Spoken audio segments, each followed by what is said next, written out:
Explain to me the Libertarian Party style utopia. How does it become not a party now or not a thing now? And through elections, does it win the state, and then does it go national? How does it work? It's a difficult thing to discuss because, you've seen the political quadrants, right? There's 4 quadrants. And in the upper left, what we typically call the Democrats, and then the authoritarian right, which we typically call the Republicans. Okay. Down below that center line are the libertarians, and there are left libertarians, and there are right libertarians, and there are centrist libertarians, there are pragmatists, there are radicals, there are anarchists, there are audacious. They are below, just for separation of state time.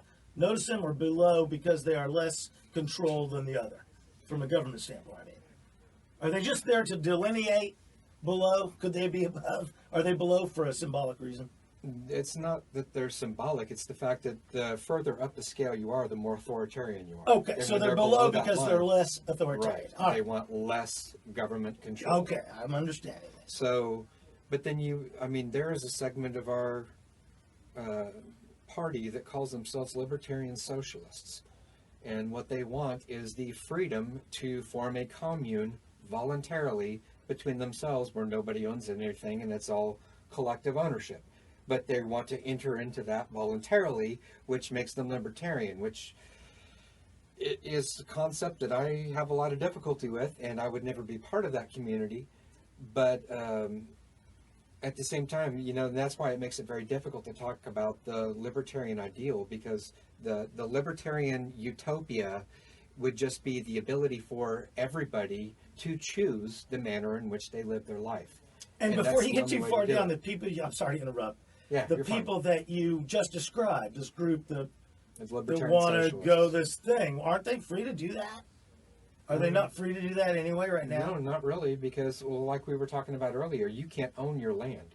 You do not have the right for because you have to pay property tax, right? Oh, you have the right to, you have to pay property tax, but you also have usage requirements. There are zoning laws. And there are all sorts of things that make it very difficult for certain types of communities to navigate, such as a socialist community, where, they may not want to be addressed and to be on the E911. There are hundreds of tiny ways that the government interferes with the way that you use your property. You can't raise chickens in certain city limits. There are tons of reasons, and there are tons of ways that they can do it. And while I may understand the problems that the laws are trying to solve, what they do is they prevent an individual from choosing to dispossess the fruits of their labor. They aren't allowed to determine how their labor is used.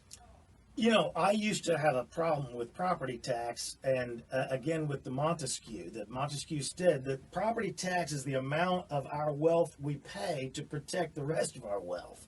Okay, and this is a Montesquieu thing. So yeah.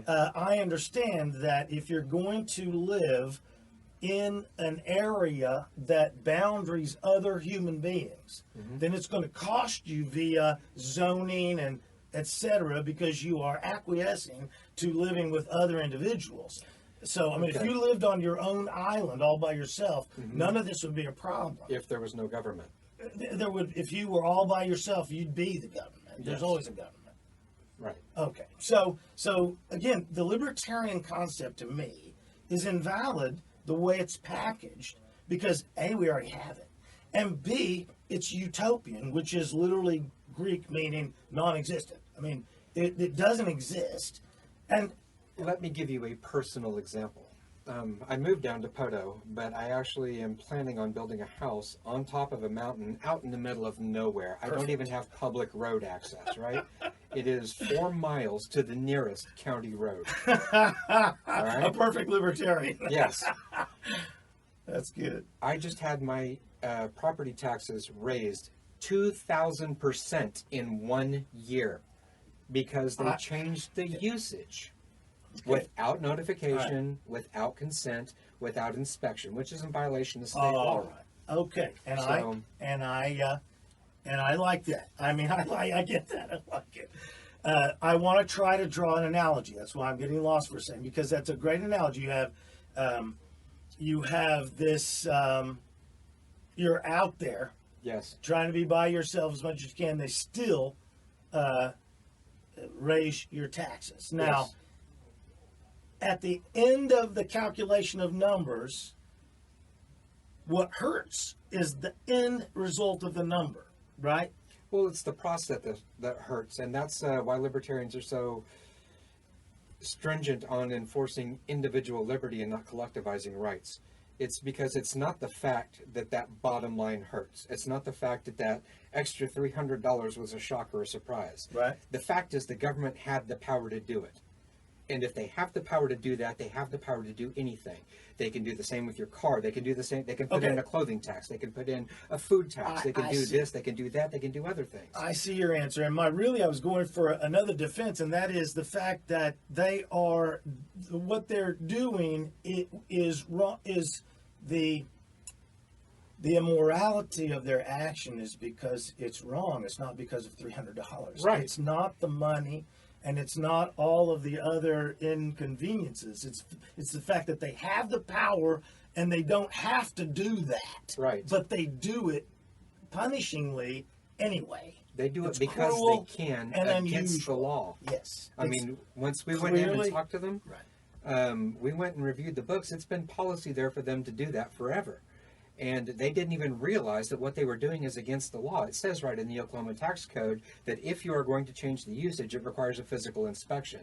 They never went out and inspected the land, and it's just been coursed that if it's under 20 acres, they are going to change the usage upon sale.